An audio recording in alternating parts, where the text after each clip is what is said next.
Alors, chers camarades, peuple d'Afrique, peuple de Côte d'Ivoire, mes chers frères et sœurs d'Afrique du Sud, du Nord, de l'Est, de l'Ouest, en passant par le centre, soyez salués en vos rangs, grades et qualités, chers camarades, peuple d'Afrique. Camarades, le président Laurent Gbagbo a parlé. Il a parlé fort depuis Bonois. Ah, Bonois, vous aussi, ouais. Votre affaire de Gbagbo là, Bonois, votre affaire de Gbagbo là, ouais, je vous respecte. Hein? Chers camarades d'Afrique. Mais les gens sont allés s'accrocher dans les arbres pour suivre Gbagbo. Ils sont allés s'asseoir dans les arbres. Tellement qu'il n'y avait plus de place. Ils sont allés dans les arbres. Ils sont allés s'accrocher aux maisons. Moi, j'ai eu peur. J'ai dit, mais de la manière les gens là sont accrochés aux maisons comme ça, en hauteur, dans les escaliers, c'est-à-dire qu'ils vont au premier étage, ils s'accrochent comme ça. Ils sont plusieurs, puis ils sont accrochés comme ça pour pouvoir regarder Gbagbo seulement. J'ai dit, hein? Ah, c'est que, ouais, Bonois, affaire de Gbagbo là, c'est pas du jeu. Vraiment, je voudrais vous saluer, Bonois. Je voudrais vous dire bravo. Je vais vous montrer ici, j'ai un peu d'Afrique, de quoi il s'agit. Regardez ici les photos. Regardez ici les photos. Parce que quand on parle, il faut parler à preuve. Ça là, sans pain, sans sardines, sans 2000, sans rien. Parce que nous là, on n'a même pas l'argent. Donc les gens viennent par conviction, par amour, par militantisme, par devoir du patriotisme. C'est ce qui amène les gens. Regardez-moi tout ça. Regardez-moi le monde. Regardez-moi le monde. Regardez le monde, chers camarades. Regardez le monde. Regardez. Regardez. Regardez-moi ça. Il n'y a pas ici. C'est que il n'y a pas fait de dino midi à 14. Tout est B. Tout est B. Tout. C'est-à-dire que même les routes, il n'y a plus de place. Les gens sont partis dans les maquis. Il y en a qui sont allés dans le maquis, ils ont laissé meeting là. Ils disent, ah, meeting là, on suit ça après sur les réseaux sociaux. Ils ont laissé tomber. Parce qu'ils ne pouvaient pas y accéder. Comment? Gbagbo, c'est un monsieur. Gbagbo, c'est l'homme. Ceux qui disaient, aujourd'hui, j'étais chez mon grand frère, on allait faire une réunion de famille. Parce que la plupart, c'est RDR. Donc, j'ai dit, j'ai mon oncle là-bas qui participe aussi à la réunion. J'ai dit, mon oncle, il dit oui. Il dit, c'est pas vous qui dites que Simone a pris une partie des militants de Gbagbo. Il dit oui. Il dit, bon, ça là, c'est dans le village de Simone qui est là comme ça. Voici le monde. Et petit, les gens là aussi, ils ne laissent pas Gbagbo. Hein? Il dit, mais comment ils vont laisser leur Gbagbo? Pourquoi ils vont laisser leur Gbagbo? Pour qui ils vont laisser leur Gbagbo? Ça là, c'est chez Simone comme ça. Ça là, c'est chez Simone. Et il est parti à Nadi Bamba. C'est pour dire que les populations même qui sont dans les villages, je ne dirais pas villages, qui sont en Côte d'Ivoire, qui sont dans les petites villes, sont beaucoup plus matures politiquement que ceux qui passent leur temps à vociférer sur les réseaux sociaux, disant que on laisse Gbagbo, on quitterait Gbagbo à cause de ce qui s'est passé le 17 juin. Ça, c'est la famille de Simone Gbagbo. Ceux qui sont partis voir Gbagbo, ceux qui sont allés, ceux qui sont sortis en masse pour aller accueillir Gbagbo, pour danser pour Gbagbo, pour aller soutenir Gbagbo, pour aller démontrer leur soutien, leur amour à Gbagbo là. Ça, c'est la famille de Simone, ça. C'est ça. C'est ça qu'elle a comme ça. Je vois des pseudo-intellectuels, des petits intellectuels de pacotille que la France a pris, et puis la France a pris je sais pas, un certain nombre de savoirs. La France a trié à la volée un certain nombre de savoirs pour mettre dans les têtes. Et donc, ces petits cancres-là se disent qu'ils sont intellectuels et qu'ils savent beaucoup de choses. Mais en réalité, ils n'arrivent même pas à la cheville de ceux qui sont sortis aujourd'hui pour démontrer au monde que eux là, ils savent faire la part des choses. Ils savent distinguer le problème et que le volet politique du volet conjugal. Le problème politique du problème conjugal. Les gens des Bonois, ils ont montré cette leçon-là aux petits cancres que la France a fabriqués pour mettre sur nous, pour nous emmerder. Ça c'est une leçon que les jeunes, les femmes, les mamans, les tatas, les papas, les tontons, même les enfants de 5 ans, de 10 ans, 13 ans qui savent marcher pour aller jouer au ballon, ils ont laissé ballon. Il n'y a pas eu ballon aujourd'hui.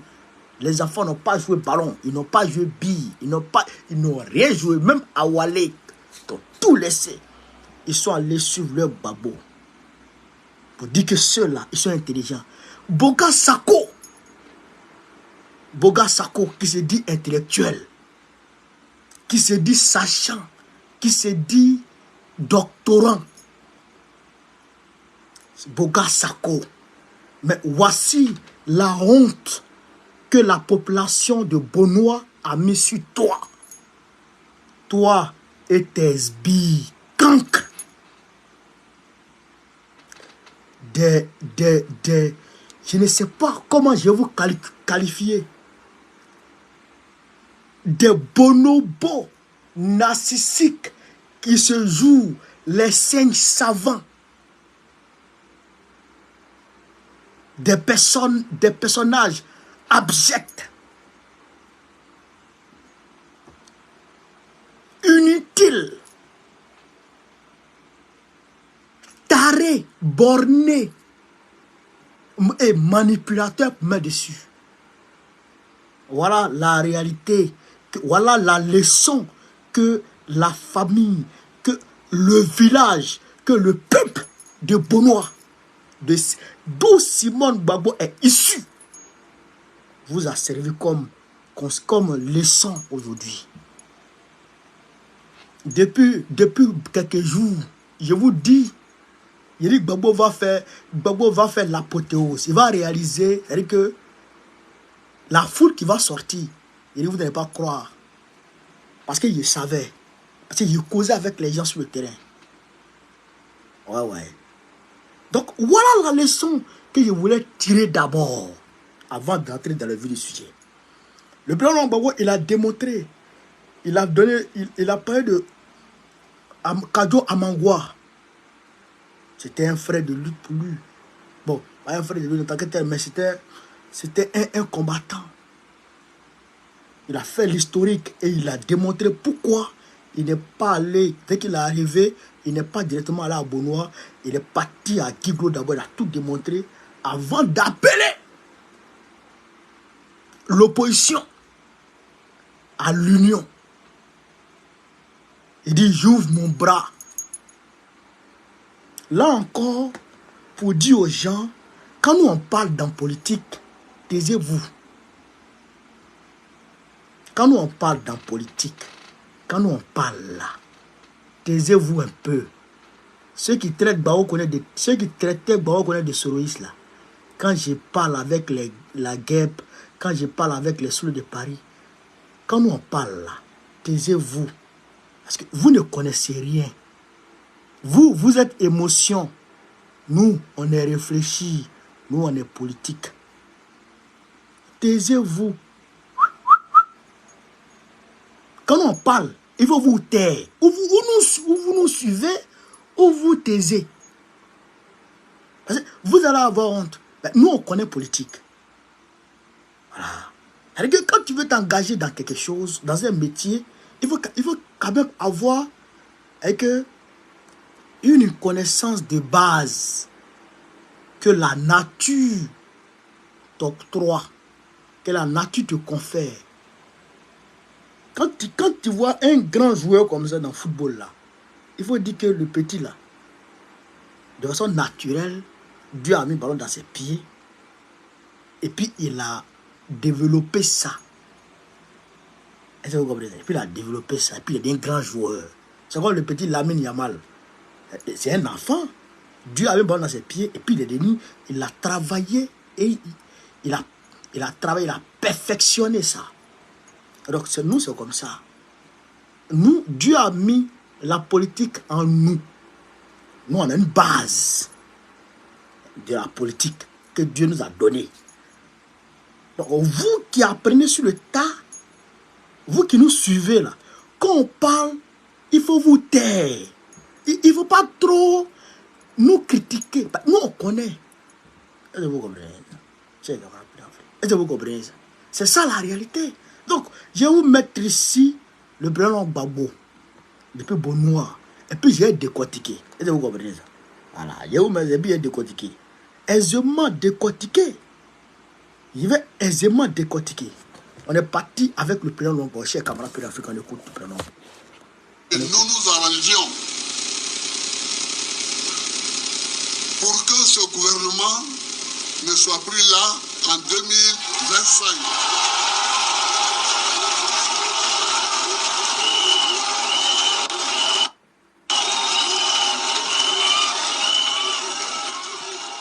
Il faut que ce gouvernement... Je vais bisser. Il faut que ce gouvernement ne soit plus au gouvernement en 2025.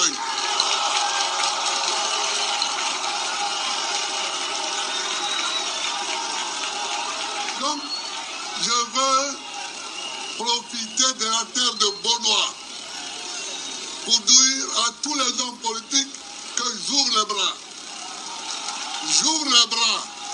Tous ceux qui veulent un rassemblement clair, politique, sain, pour battre ce gouvernement, j'ouvre les bras, je les attends.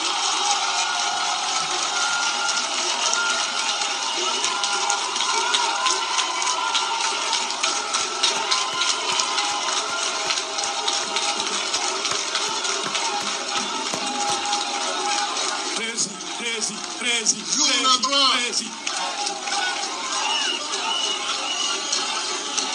J'ouvre les bras. Je les attends. J'ouvre les bras, je les attends. Mais attention, il ne faut pas essayer de faire de la roublardise avec nous. Il ne faut pas dire, bon, je vais m'approcher de Gbagbo et puis je vais le rouler. On ne roule pas.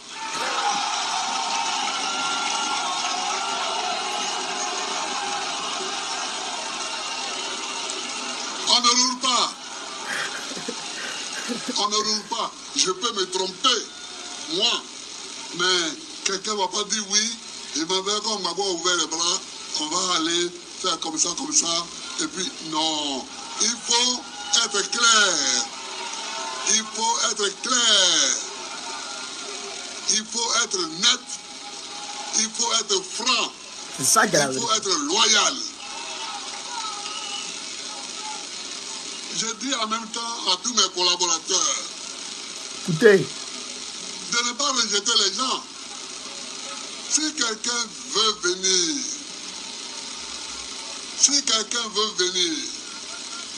et discuter loyalement avec nous, sincèrement avec nous, qu'il discute. Donc, voilà un point que je voulais dire ici. Nos bras sont ouverts.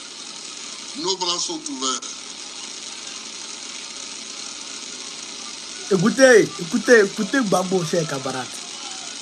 Mais pour aller justement aux élections et gagner, il faut des cartes d'identité. Exactement, président. Il faut des cartes d'identité. Or, ici, là, il y a plein de gars qui n'ont pas de carte d'identité. Est-ce que c'est pas vrai?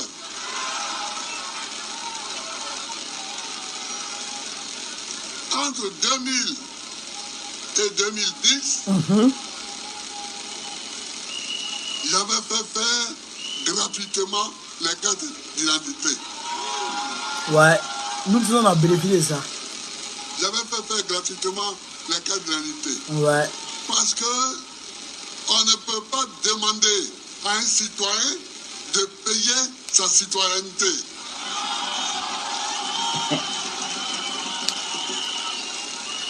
Tu es citoyen ivoirien. Bon, si tu es pauvre, si tu n'as pas l'argent pour faire ton acte de naissance, si tu n'as pas l'argent pour payer la carte d'identité, tu es pauvre, mais tu es citoyen quand même. C'est ça. Donc je m'oppose. Je demande à l'État de faire un effort. Hein? Tapoter, De tapoter. faire un effort financier pour nos frères les plus pauvres. Ouais. Et de leur faire faire leurs documents d'identité. On l'a déjà fait et ça n'a pas tué le pays. Voilà. On l'a déjà fait et ça n'a pas tué le pays. Surtout que le pays est en guerre. Surtout que le pays est en guerre. Je plaide donc pour une carte d'identité gratuite. Voilà. Je plaide donc clairement et nettement pour une carte d'identité gratuite. Bon, on peut s'arrêter là, aller à la maison, mais on peut discuter encore. La cherté de la vie. Mais aujourd'hui, c'est pas possible. Aujourd'hui, c'est pas possible. Je connais un ami qui payait l'électricité à 300 000 francs. Sa dernière facture qui est arrivée là, on dit 900 000. Mais il se promène dans Abidjan, il dit, je vais faire comment? je vais faire comment? J'ai dit, mais c'est le gouvernement là. J'ai dit, c'est vous qui avez voté. C'est pourquoi on dit que pour voter, il faut bien regarder. Pour voter, les gens qui croient que pour voter, tu prends un truc, tu dis, non, non.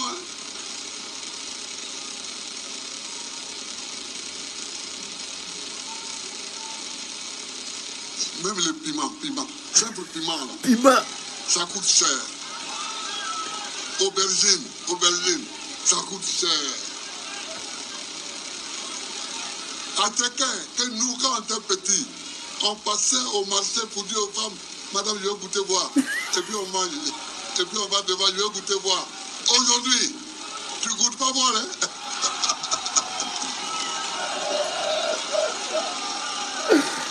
Parce que il y a beaucoup de gens qui gouvernent, ils n'ont pas marché au marché. Aujourd'hui, on ne goûte pas voir. Parce que quand tu dis, je vais goûter voir, c'est au moins 500 francs qu'elle te donne. La vie est chère. La vie est chère. Mais même pour venir ici, on passe les péages. Tu roules sur une route, tu payes. C'est-à-dire le droit de rouler. Moi, j'ai fait 2 péages avant d'arriver ici. J'ai fait 2 péages avant d'arriver ici. Donc, la vie est trop chère.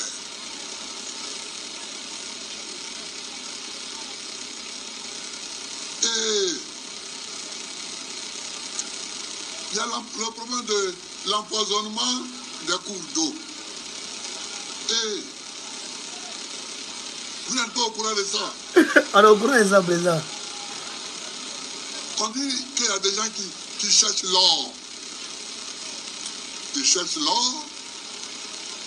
Ils utilisent le cyanure et le mercure pour laver l'or. Mais le cyanure et le mercure, ce sont des poisons.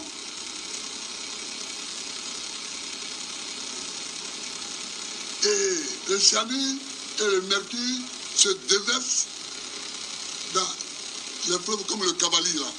À l'ouest, là, ils ont des problèmes. Ils ont des problèmes. Le cyanure a complètement empoisonné. Il faut. Donc, camarades, voilà entre autres le discours du président. Je vous conseille d'aller regarder la totalité du discours sur PPACI TV. Ça, c'est notre chaîne officielle, ça. PPACI TV. Vous allez voir le discours, vous allez avoir le discours total de tout le déroulé comment on appelle ça, de son meeting. Vous allez voir ça avant. Donc, on va décortiquer un peu pour avancer, chers camarades peu d'Afrique. En substance, ce qui a été dit, voilà. Il dit, le président Gbagbo dit, je demande, depuis la terre de Bonois, j'ouvre mes bras pour demander à ceux qui veulent venir de venir. Parce que le gouvernement qui est là ne doit plus rester. Donc, pour dire à ceux qui disaient, oh, Gbagbo a fait ceci, Gbagbo n'arrive pas à réunir la gauche, Gbagbo n'arrive pas à réunir l'opposition, Gbagbo n'arrive pas à faire ceci. Il dit, lui Gbagbo, il est disposé à prendre tout le monde dans l'opposition. Mais, il faut que les gens soient sincères. Quand ils viennent là, il faut qu'ils soient sincères. Il faut qu'ils viennent dans une intention de travailler en collaboration avec le président Gbagbo pour que le gouvernement qui est là saute. Voilà. C'est ça que ça veut dire.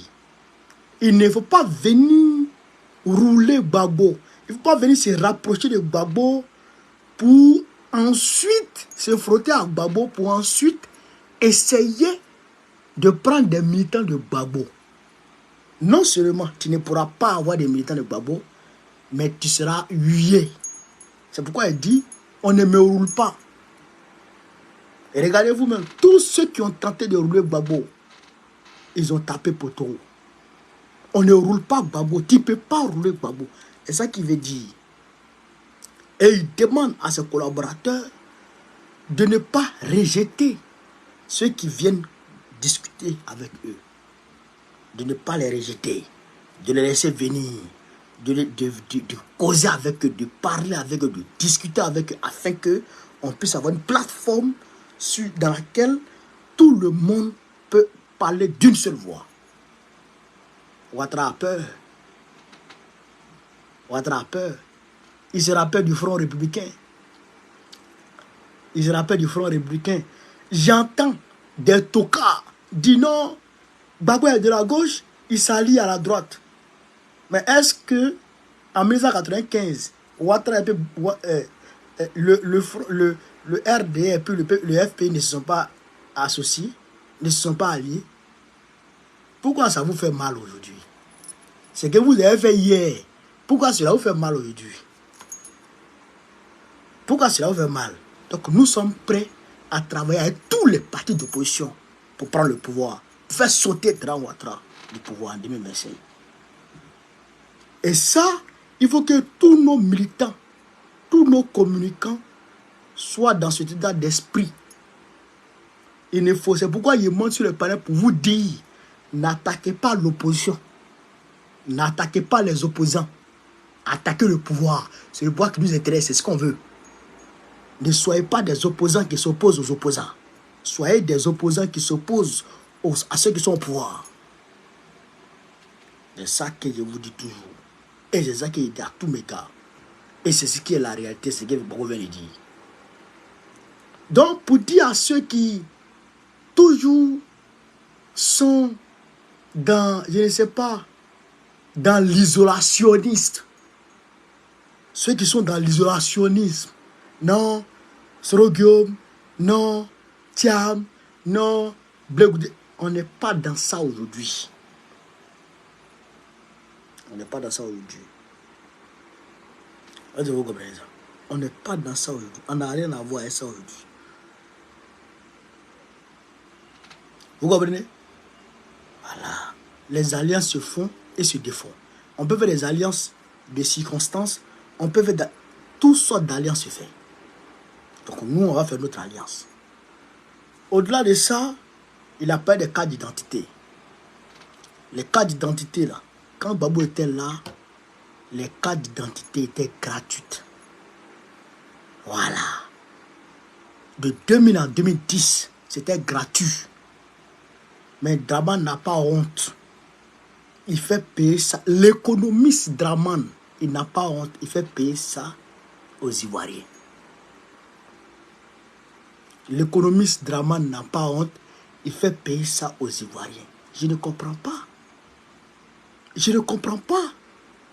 Lui qui est historien, lui il a fait ça gratuitement. Ça veut dire quoi?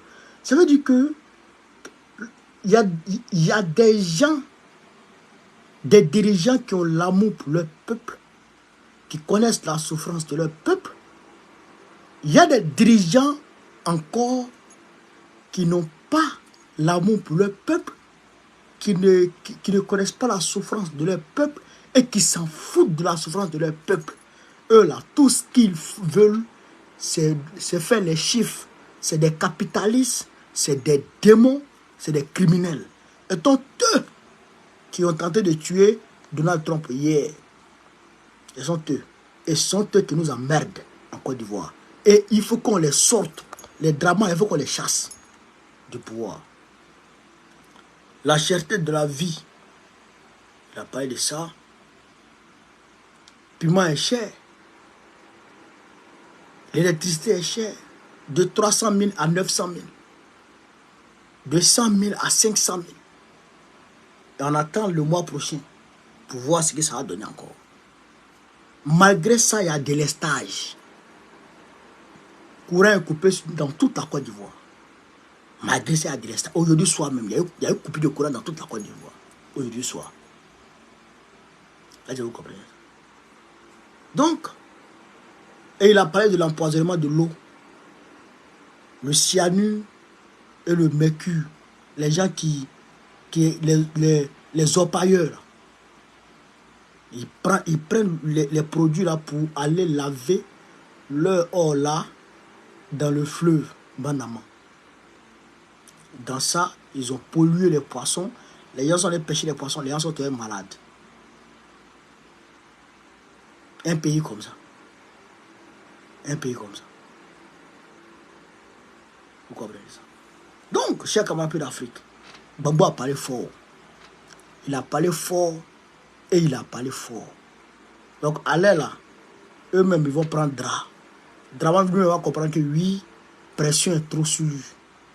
À chaque sortie de Gbagbo, c'est comblé. C'est blindé. On va là à Korogo incessamment. On va là à Korogo incessamment. Vous allez voir le monde qu'on va drainer à Korogo encore. Le monde qu'on va sortir à Korogo. Vous allez voir. Donc, camarades d'Afrique, voilà un peu ce que je voulais vous dire ce soir. On ne va pas mêler le direct de Gbagbo avec d'autres directs, d'autres sujets. Demain, je vais venir parler de Donald Trump et puis d'autres choses. Voilà. Donc, sur ce, vive l'Afrique libre, vive le panafricanisme, vive tous les présidents panafricains. Gbagbo, président de Côte d'Ivoire 2025, Inch'Allah. On est ensemble, les gars. Merci. Merci à vous.